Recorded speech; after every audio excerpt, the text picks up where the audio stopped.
Hello, everyone. Welcome to the very first episode of the brand new audio series, The Communicator.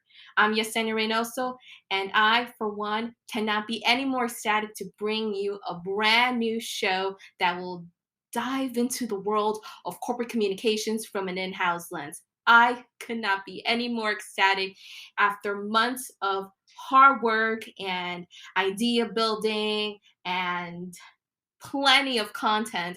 I am so happy to finally bring this to light and to share with you all not only my love for corporate communications, but also for storytelling. I think we can all agree that through messaging, branding, and all other aspects from a identity and reputational standpoint, storytelling is the key to not only building connections, but also to get people to understand our concept. Why is it important for us to be informed or persuade? And that is what the communicator is all about. We are going to be diving into all aspects of corporate communications, from internal, external, strategic, advocacy, crisis, financial, you name it. We are going to be touching all of the bases.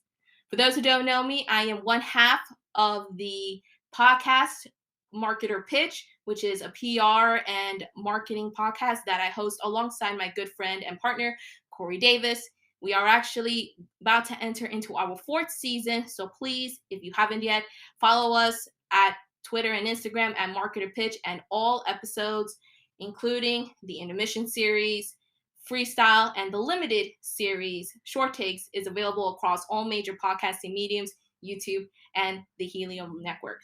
Before we dive in, I'm going to give you a little bit of additional background about myself. I, for one, have been so in love with storytelling since I can remember. And it wasn't until I arrived in college when I realized that I wanted to do something with my career in terms of storytelling, and it was leading me into the direction of communications, but I didn't know exactly where within communications. It wasn't until I got in my first opportunity at the Times Square Alliance where I ended up discovering my love for public relations. Hence, it ended up being developed into a close to a 15-year career working strictly in in-house corporate communications departments from the for-profit and the nonprofit sectors, and it has garnered me so much expertise, skill set, mastery, and so many other elements. I am currently an award-winning storyteller and corporate communications content creator. I am bilingual, and there is something about telling a story from all walks of life that simply resonates. And again, through the communicator, I hope to build a community alongside all of you and to develop a show that is going to talk about the ins and outs of PR, but also from an in-house standpoint, figuring out ways as to how we could better position ourselves to deliver stories that is going to resonate with audiences. And I truly hope that when you come into the world of the communicator, I hope that the show will give you so many tools and resources and tips and suggestions for you to implement onto your communications plans, campaigns, and other initiatives that is going to help yourself, your clients, and your organizations.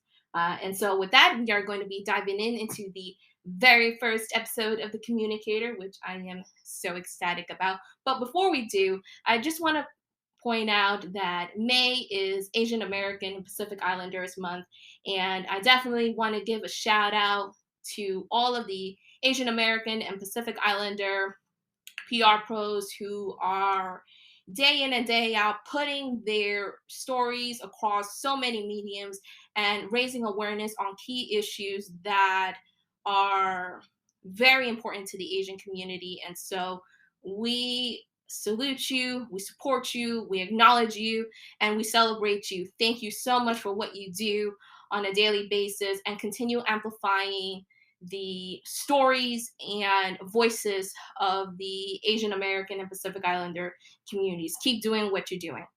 And so, with that, we are going to be diving into the very first episode of The Communicator. And, well, let's communicate about mental health, shall we?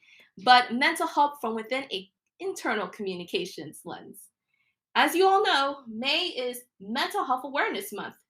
And as of today, we have seen a shift in terms of how conversations surrounding mental health is becoming normalized. We must acknowledge the incredible progress our society has made, especially in professional environments, on tackling this delicate issue. However, there is still deep stigmatization, apologies for the blurbing there, on addressing mental health, a taboo subject. We are still in the middle of a major mental health crisis. Over the last decades, but more specifically within the last few months or years, mental health has been at the forefront in the communications world.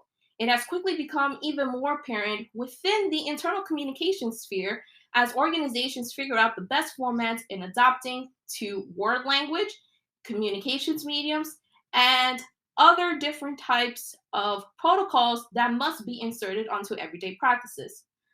From an internal communication standpoint, adopting best practices opens the door to transparency and openness in how we discuss wellness. Being consistently aware of the messaging that gets transmitted across platforms or collateral can assist communicators in the constant evolution of their storytelling tailored to their audience preferences. And now we're going to enter and talk about three components that all of you must know. The first component revolves around community, the development of your community. And speaking about it in general, is one of the most powerful attributes any individual can utilize.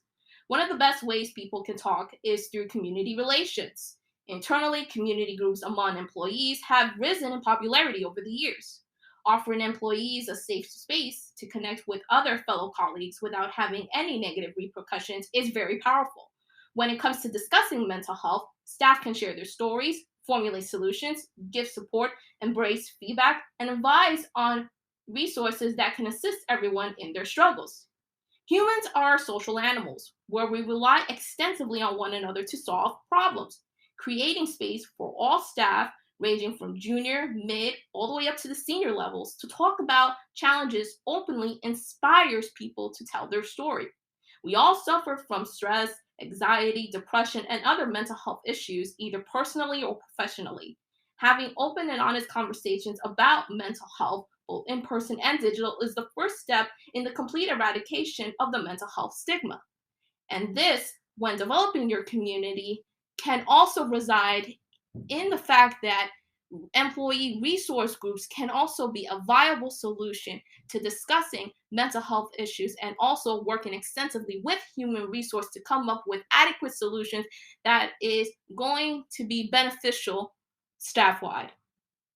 The second component that I want to mention is the emergence of those internal wellness policies. Internal communications departments are collaborating in tandem with C-suite executives and HR, informing internal audiences on a wide variety of wellness practices, from gym memberships to meditation sessions to yoga classes, healthy eating, and mental health support. Organizations understand that implementing these wellness practices can increase staff production and economic revenue. However, what we are witnessing more is the emergence of these brand new wellness policies that outside of the corporate circles are making an impact. Originally, the standard benefits include sick days, personal days, and PTO, aka paid time off, continue to be a staple for businesses. However, internal communication experts now must learn and incorporate these new policy communications built for the workplace of tomorrow. Policies that are currently in place among other countries and will soon be introduced to the American public if it hasn't already. Policies include universal health care, unlimited PTO, paid sick leave, paid family leave, universal basic income, or UBI for short, mental health days, remote hybrid work model, which is currently happening, automatic company-wide week off. A couple of years ago, Bundle first introduced that. The 4-day work week, which is right now starting to take shape, among others. These new policies will help tremendously in building a work-life balance. It will also give individuals power to focus more on their well-being. And what is also incredibly important for us internal communications pros is the understanding of why these policies are taking shape. Having a clear understanding from a policy standpoint as to how these practices are going to be occurring, how is it going to be implemented, and why is it going to be done. And so it is incredibly important for you to stay tabs on the news and also working extensively if you don't have a legal and or policy division, along with human resources as well, for all sides to be able to watch extensively as to how these policies continue to develop over the years, and also hearing employee feedback as to how these policies are going to be beneficial staff wide. Remember, it's all about increasing productivity that is going to translate to staff happiness. And now onto the third component, which is beyond the internal communications platforms. A mentally healthy workplace promotes employee well-being, tackle work-related health mental issues, and the construction of a work support system for those who are currently dealing or have in the past with mental health issues. It all starts with the corporate culture. Very important. When colleagues feel valued, appreciated, and supported, they are mentally ready to give their absolute best. Internal communication platforms such as intranets, Slack, Google Workplace, email, and Microsoft Office are one way to create synergy for employees to open about mental health. These platforms can keep staff updated on all wellness news and resources, hosting different types of internal events such as town halls, Q&As, panels and workshops, among others, as well as developing integrated communications practices such as audio and video surrounding mental health is also another way where those discussions can occur. I think I think it's incredibly important to have a clear analysis or performing an audit as to the kinds of platforms that you have and figuring out ways as to how can we utilize them the best way in order to develop a clear line of communications between senior executives and staff. You want to be able to develop open spaces for your team to be able to address these kinds of issues, and more importantly, develop a space of belonging and inclusivity. And if it means to develop an area where staff can feel comfortable in talking about these issues, or at least if they need help, have resources ready to go. We always spend a lot of time from a staff perspective with each other, and so bonds can be created during that period. And so as communications pros, we need to see and hear everything from across all internal avenues, and then picking up on ways as to how we can improve on those communications lines since we have direct ties to upper management.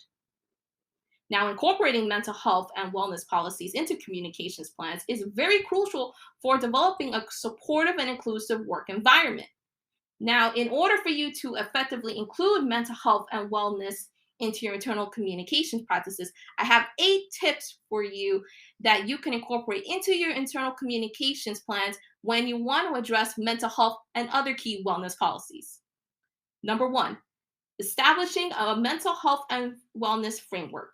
Develop a comprehensive mental health and wellness framework that outlines the organization's commitment to employee well-being. This framework, I should say, should include policies, resources, and guidelines that support mental health in the workplace. Number 2, developing clear and consistent messaging. Crafting clear, concise, and empathetic messages that convey the importance of mental health and wellness. Use language that is supportive, non-stigmatizing, and encourages open dialogue. Ensure that the message is consistent across all communications channels, and ensure that that message, on top of it being empathetic, is also compassionate. Compassionate, empathetic messaging is what is resonating right now across the communications world. Audiences, both internal and external, want to ensure that companies genuinely care. And so it is incredibly important for you to capture that component and be able to intertwine it into your messaging. Number 3, train managers and leaders. Provide training to managers and leaders to equip them with the proper knowledge and skills necessary to support their team members' mental health and wellness. They should be able to recognize the signs of distress, have conversations about mental health, and know how to direct employees to appropriate resources.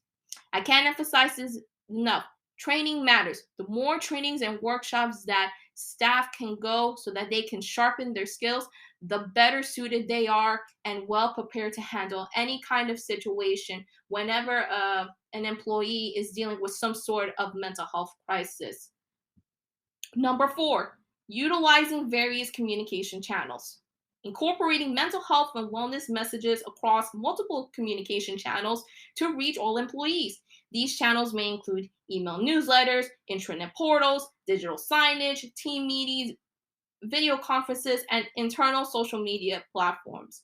There are so many communication channels are now available, and it depending as to your organization, whether it's big or small, and as well as the size of your team, there are a variety of communications mediums where staff can be addressed, and also figuring out ways as to how you can convey those messages onto them. And so it's incredibly important, whether it's through newsletters, intranets, communication platforms such as Slack, wherever the employees mainly talk most of the time.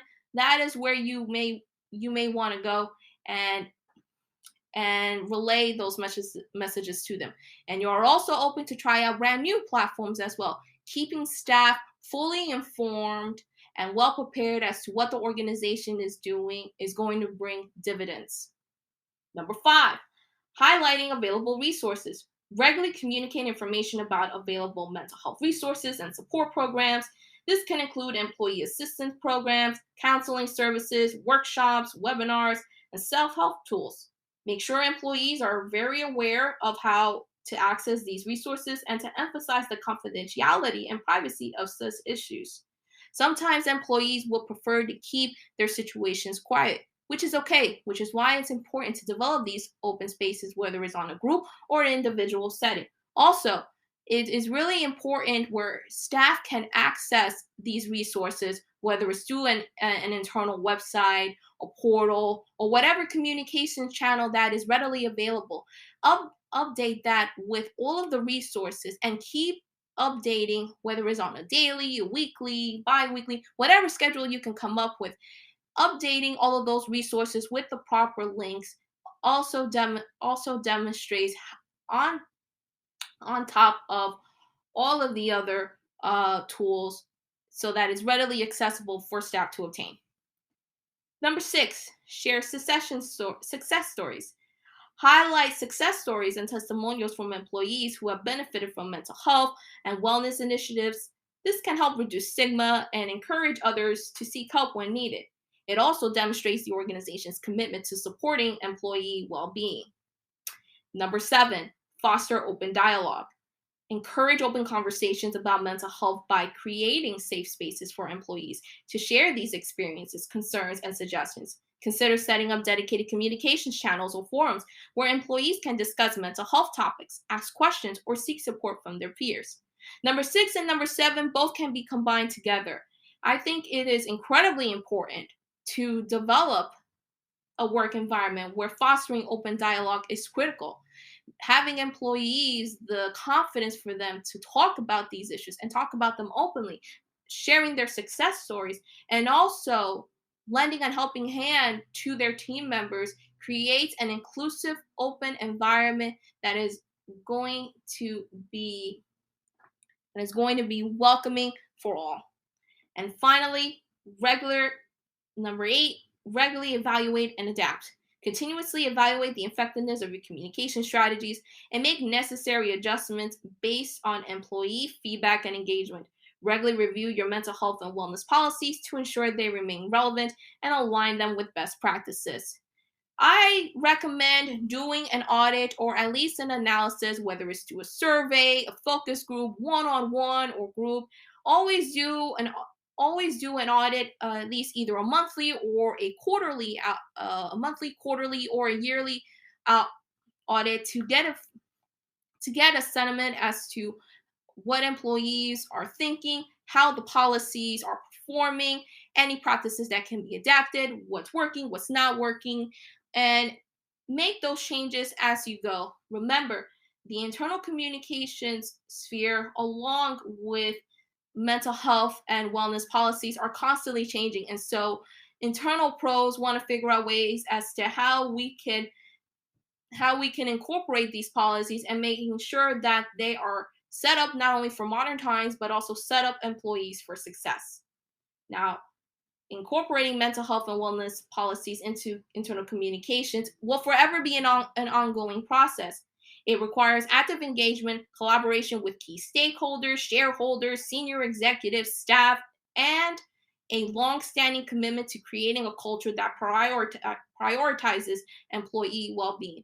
This is not going to change overnight. I think we can all agree that as we continue to further understand and incorporate mental health and wellness into not only our internal communications plans but also to human resources and the overall organizations, I think we can all agree that putting employee well-being first is something that must be taken seriously, and also ensuring that employees are set up for success. Obviously, businesses are going to put whatever it is that they have to do in order to ensure that revenue is being met. But also, in order for revenue to build up and get to where it needs to be financially, you need the backbone of your employees. Your workers are the key for you as a business owner or as a senior executive to ensure that numbers are met and, more importantly, productivity remains at 100%. And so, for internal communications pros, when you sit and discuss these types of mental health and wellness policies with your senior executives and other key individuals, it is incredibly important to listen and to ensure that employee outlook and well-being will always be first and foremost at the forefront, and ensure that whatever policies or practices that are going to be implemented, listen, test them out, see whether or not it works, and if it does, keep it. If not, try again and find something new. Don't worry, we're going to have plenty of chances to dig further into mental health and wellness policies and also everything else that revolves around the internal communication sphere within the corporate communications umbrella. And with that, the very first episode of The Communicator comes to a close. I, for one, cannot thank you enough, and I am so happy that you are listening to the first of many episodes of The Communicator. Remember, this show is for you. I want to ensure that whatever topics we are covering, I want you to be a part of it. So if you are interested in submitting a question, offering a comment, obviously please DM below. I will have all the contact information for you to submit your question, or also via social media. All my social media handles will also be within the summary box, and also on the comment box, also on the comments section as well. And please hit those subscribe buttons, hit those follow buttons. It will mean the world to me to have your support as I not only launch this new audio series, but also be able to build a community that is going to not only talk about communications, but also to figure out ways and solutions to so many initiatives that are currently out there, not only in our respective businesses, but also the world in general. And with that, this show officially comes to a close. Thank you all so very much for tuning in. I can't wait to see you at I should say episode 2 of The Communicator. Let's talk about, or I should say, let's communicate about corporate comms, shall we? Until then, I am Yesenia Reinoso. Thank you so much for tuning in. Until the next episode.